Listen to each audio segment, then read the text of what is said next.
As the pandemic continues, there's a new way to ease those COVID-19 fears with the at-home COVID tests you can get without a prescription.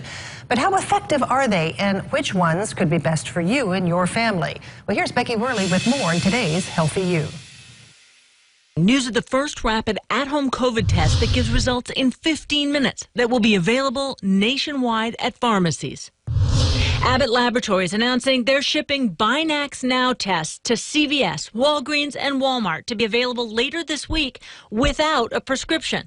The Binax Now test, which like many other COVID tests has received the FDA's emergency use authorization, will be sold in a 2-pack costing $23.99, and it's being hailed as a breakthrough in availability, speed, and cost of testing. So while we might think this might be a little late for these tests to become available, we have significant transmission occurring in the community. And so with even vaccine rolling out, getting access to these tests is super critical. The quick results from these rapid tests can help people decide immediately about what to do and whether they should isolate. Why is this a big deal? Well, previously most at-home tests had to be mailed to a lab, and results could take up to 72 hours. But these new at-home tests give you results in just 15 minutes, and you can use them for anyone in the household from 2 years old and up. Patients perform a nasal swab and then use treated paper and reagent solution, which is included in the test kits.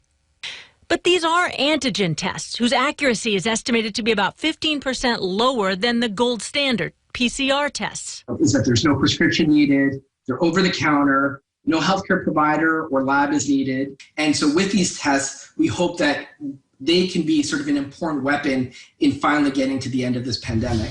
And in addition to the widespread over-the-counter availability of these new tests, a huge issue is price. At-home PCR tests have cost upwards of $100. So with this 2-pack pricing out at $12 a test, this may be the widespread testing breakthrough public health officials have hoped for.